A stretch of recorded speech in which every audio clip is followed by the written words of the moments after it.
चलो एक्सप्लेन करो बेटा, ये क्या बनाया है? इस लॉन में पार्टिसिपेट करने वाले विद्यार्थी In every walk with nature, we receive something मानवी far more than we see. Nawab Harsh So, Devan we welcome you in our project where we are representing RI Ajmer and with our own innovations and ideas.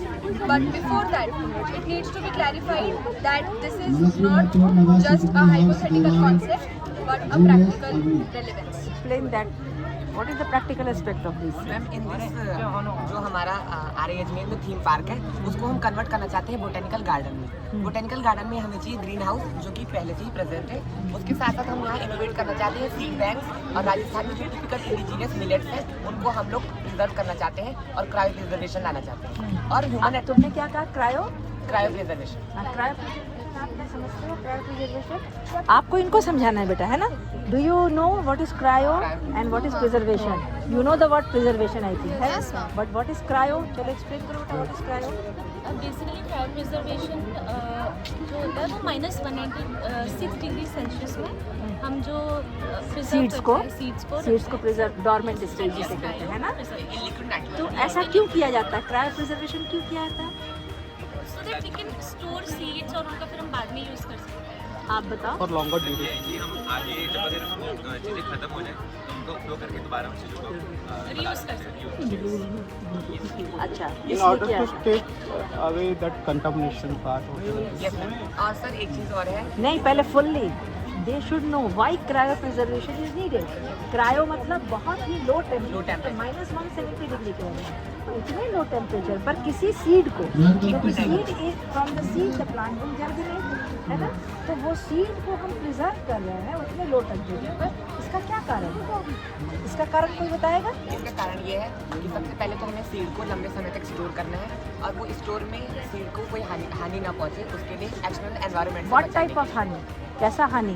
Ma'am वो कई प्रकार की हो सकती है जैसे physical environmental contamination. Sir ने बताया ना, सर बताएंगे, इसको अच्छे से समझाएंगे। तो ये एक क्रायो प्रिजर्वेशन जो मैकेनिज्म है, जब हम कौन सा भी जो सीड है, सीड जैसे नॉर्मल टेम्परेचर पे रख दिया तो क्या होता है, it grows and there is a chance of infection of bacteria, fungus. In order to avoid that infection we need to have a cryo preservation. So in longer duration जो longevity of seed बढ़ानी है तो हमें cryo preservation के लिए जाना है। Very good. समझ में आया क्रायो प्रिजर्वेशन क्यों इम्पोर्टेंट है? सीड बैंक वहाँ बनाई जाती है, सीड बैंक, क्योंकि सीड से ही प्लांट की ग्रोथ होती है और एग्रीकल्चरल पर्सपेक्ट से सीड के ऊपर ही डिपेंडेंट करती है। जैसी सीड होगी वैसे ही क्रॉप फील्ड होगी, ठीक है? तो ये तो एक क्रायो प्रिजर्वेशन की बात है। उसके बाद आगे तुमने क्या किया इसमें? इसमें ही अभी इसमें एक हम लोग हर्बेरियम करेंगे। उसमें क्या होता है कि जो हर्बेरियम, सुखाते हैं और क्रश करते that's right. And what extra, what others? You have shown those trees. उस ट्रीज पे क्या बायोडाइवर्सिटी भी दिखाया है? Different biodiversity. Hello sir. Department ने एक सर्वे किया था जिसमें फॉक्स ने अपने जो हमारे कैंपस में है उनको देखा था। नेशनल बर्ड, हाँ, है ना? जैसे कि वो 150 अप्रॉक्स आए थे और वो बिल्डिंग्स वाले एरिया थे। इसका मतलब 50 से 60% एरिया अभी भी हमारे पास रिमेनिंग रह गया है। तो आप इस चीज़ से हमने ये हम शो कर सकते हैं कि हमारे पास कितने सारे हमारे कैंपस के अंदर बर्ड्स हैं, एनिमल्स हैं, तो वो हमने फोटोज के थ्रू शो किया है। और why to preserve this national bird? हमारा ये कैंपस बर्ड्स के प्रिजर्वेशन के लिए बहुत इम्पोर्टेंट है। क्यों? उनको ऐसा इन्वायरमेंट दे रहे हैं। देयर इज अन्ना सागर, यहाँ बहुत सारे माइग्रेटरी बर्ड्स आते हैं, बट जो आउटर के जो लेमैन हैं वो उन बर्ड्स की इम्पोर्टेंस नहीं जानते और वो उनकी पोचिंग करते हैं, ब्लाइंड पोचिंग। मतलब वो उसे मार देते हैं और उसको अपने वोरेशियस सिस्टम के रूप में यूज़ कर लेते हैं।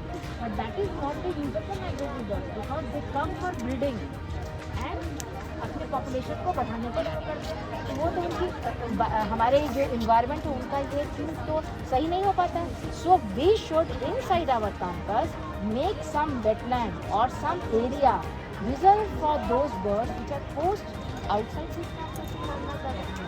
मॉडल्स आप बना सकते हो, that is matter. And why biodiversity is important? Biodiversity का क्या यूज है आप जानते हो? बायोडाइवर्सिटी वर्ड सुना है? बायोडाइवर्सिटी, लाइफ की various forms. Biodiversity, why this biodiversity is very much important for sustainable development. इसके बारे में कोई बताएगा आप लोग में से? हमारी आप बताओ। हाँ, कोई बताएगा? आप बताओ बेटा। मैम बायोडाइवर्सिटी है तो एक तो इंटरेक्शंस मतलब अगर डिफरेंट फॉर्म्स हैं स्पीशीज़ हैं तो इंटरेक्शंस बढ़ती हैं तो हम उनके बारे में और जान भी सकते हैं। नहीं, देखो मैं बताती हूँ, हमारा जो इकोसिस्टम है वो एक दूसरे के साथ इंटरकनेक्टेड है। मतलब हम जो भी कर रहे हैं उसका असर पूरे इन्वायरमेंट पर पड़ रहा है।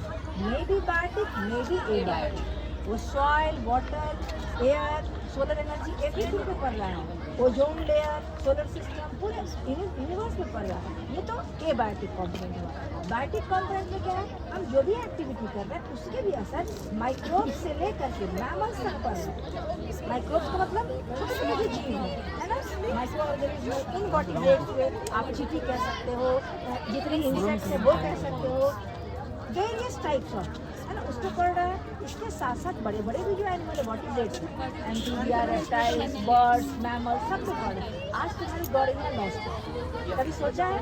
स्पैरो, पहले हम लोग जब तुम्हारी एज में हुआ करते थे तो there were numerous gauraiya and we used to love it, but today we don't see gauraiya. आप कहीं कहीं पाएंगे हमारे कैंपस में गौरैया। I have started save gauraiya day मनाते हैं। आज हम विमेन एम्पावरमेंट के विमेन डे मनाते हैं। क्या कोई और डे मनाते हैं? जो चीज़ हमारी ज़िंदगी में बहुत इम्पोर्टेंट है, विमेन इतनी इम्पोर्टेंट है कि अगर विमेन ना हो तो घर ही ना बचे। They are very much so. उसी तरह से गौरैया बहुत इम्पोर्टेंट है, लेकिन उसके यूज़ को हम लोगों ने शायद नहीं समझा और वो हमारे यहाँ से जब लुप्त हो रही है तो अब हमें उसकी जो समझदारी मैं बताऊँ बहुत वेरियस है। अब मैं बताती हूँ कि क्यों इम्पोर्टेंट है हर एक बायो, चाहे वो प्लांट हो या एनिमल हो, हर का कंजर्वेशन प्रिजर्वेशन क्यों इम्पोर्टेंट है? क्योंकि जैसे फॉर एग्जांपल आपने फूड वेब का नाम सुना होगा। फूड वेब का मतलब अगर आप मछली, एक मछली का एग्जांपल दे रहे हैं और समुद्र जो 70% है उसके एग्जांपल दे रहे हैं, 70% इज द ओशन, है ना। अगर आप उस ओशन की बात करें तो 70% में अगर एक मछली की एग्जांपल है, एक मछली पूरे समुद्र को भर सकती है। All the oceans will be filled by the fishes only. How? Because fishes lays millions and millions and trillions of eggs in a time, and they can produce those eggs more than one time in a total annual period. एक साल में अगर कितनी बार वो ऐसा कर सकते हैं। तो अगर हर एक फिश, हर अंडा अगर मछली बन जाए और हर मछली से उतने ही मिलियंस एग्स बने और उतने ही ड्यूरेशन में, तो व्हाट डू यू थिंक? अब तक तो ओशन फिश ही दिखनी चाहिए थी। So how the fishes are not there? Because there is a change. Fishes, small fishes are taken up by the larger by some other carnivorous animals, है ना? They are by some others, and so there is a maintenance of population of each and every bio. Bio means you can say fauna or flora. This is very much important. हमारे लिए सिर्फ मछलियाँ ही जरूरी नहीं है, हमारे लिए ocean भी जरूरी है, मछलियाँ भी जरूरी है, और समुद्र का एक हमारा क्या है, सस्टेनेबल इन्वायरमेंट जरूरी है। में डिवाइड किया है कि एक क्लोज इकोसिस्टम होता है, एक ओपन इकोसिस्टम।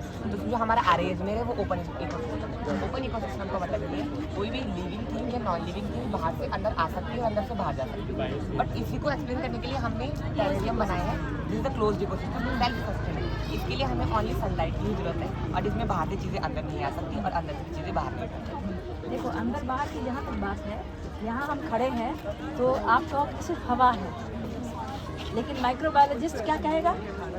हवा नहीं है, इनन्यूमरेबल इनफाइनाइट बैक्टीरिया है और माइक्रोब्स है ना। इसलिए ये जो क्लोज सिस्टम है ये इन्फेक्शन कंटेमिनेशन से बचा हुआ है, जितने उसके अंदर है उतने ही डेवलप करेंगे।